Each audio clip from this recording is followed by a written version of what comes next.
माया किशोर स्वर्ण इसरानी अॼु मथुरा जी लाड़ी लोहाणा सिंधी महिला मंडल जे पारां मथुरा जे हिकु ब्लड बैंक में रक्तदान शिविर आयोजित कयो वियो, जंहिंमें 1 दर्जन खां मथे युवक युवतियुनि रक्तदान कयो।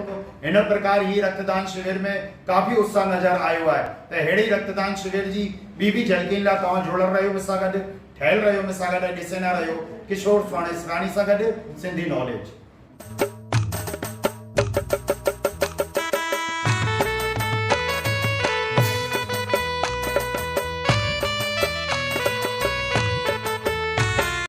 लाड़ी लोहाणा सिंधी महिला मंडल मथुरा जे पारां अॼु जेको रक्तदान थियो आहे, त हिन में मुख्य अतिथि जे रूप में आयल आहिनि सिंधी जनरल पंचायत जा अध्यक्ष श्री नारायण दास लखवानी जी। तव्हां ॿुधायो अॼु जे कार्यक्रम जे बारे में। लाड़ी लोहाणा सिंधी महिला मंडल द्वारा हिकिड़ो स्वैच्छिक रक्तदान शिविर जो आयोजन कियो वियो आहे ऐं इन रक्तदान में भेनरनि भाउरनि रक्तदान कयो आहे ऐं हीउ रक्तदान तमामु सुहिणो कमु आहे। रक्तदान जीवन दान। हिन रक्तदान सां कंहिं माण्हूअ जो बि आपातकाल में जीवन बचायो सघिजे थो। धन्यवाद। लाड़ी लोहाणा सिंधी महिला मंडल जी प्रदेश अध्यक्ष श्रीमती मनीषा अंदानी जी अॼु जे कार्यक्रम जे बारे में ॿुधायो। जय झूलेलाल। हीअ असांजो जेको लाड़ी लोहाणा सिंधी महिला मंडल जो ॿियो रक्तदान शिविर आहे, जंहिंखे असांजे भाउरनि भेनरुनि सभिनी शहरवासियुनि मिली करे सफल ठाहिण में असांजी मदद कई आहे। अॻियां बि उमेदु कंदासीं कि अॻियां इहा असां ब्लड कैंप जारी रखे सघूं और शहर वारनि खां ॿियनि खां बि चऊं था रक्तदान करो, उन्हनि में डिॼो न, घबरायो कर, छोकी रक्तदान करण सां पंहिंजे शरीर जो नओं खून ठहींदो आहे और पंहिंजो जेको ब्लड आहे उहो के मरीज़ जे या के मुसीबत वारनि जे कमु ईंदो आहे, त हुन में इलाही ख़ुशी थी थिए। रक्तदान करे ॾिसो, इलाही ख़ुशी, इलाही सुकून थो मिले। जय झूलेलाल।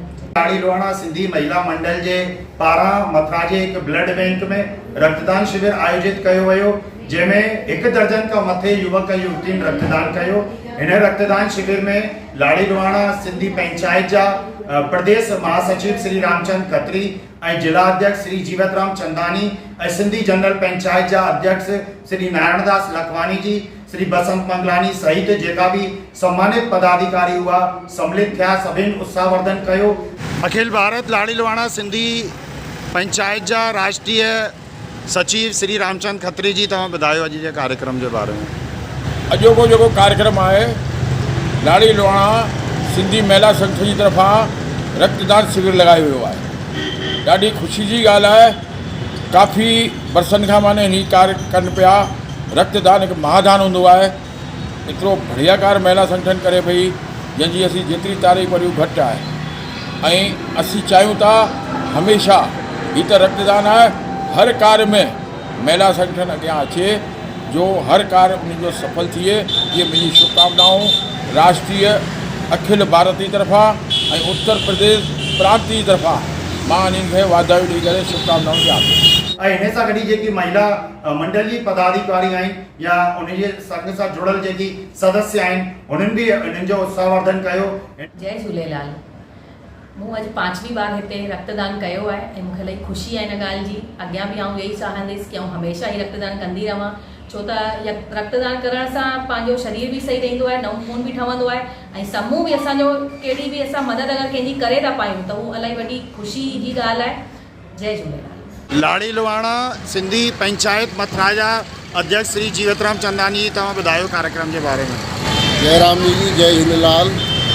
हाणे गर्व जी ॻाल्हि आहे कि हर साल की तरह असांजे महिला मंडल द्वारा रक्तदान शिविर जो आयोजन कियो वियो आहे ऐं ख़ुशी जी ॻाल्हि आहे। हिन में नवयुवतियुनि इलाही बढ़ी चढ़ी करे भाग वरितो आहे ऐं उमेद थो करियां कि अॻियां बि अहिड़ा प्रोग्राम महिला मंडल द्वारा सुहिणा प्रोग्राम थींदा रहंदा, उन लाइ बि बधाई पात्र आहिनि।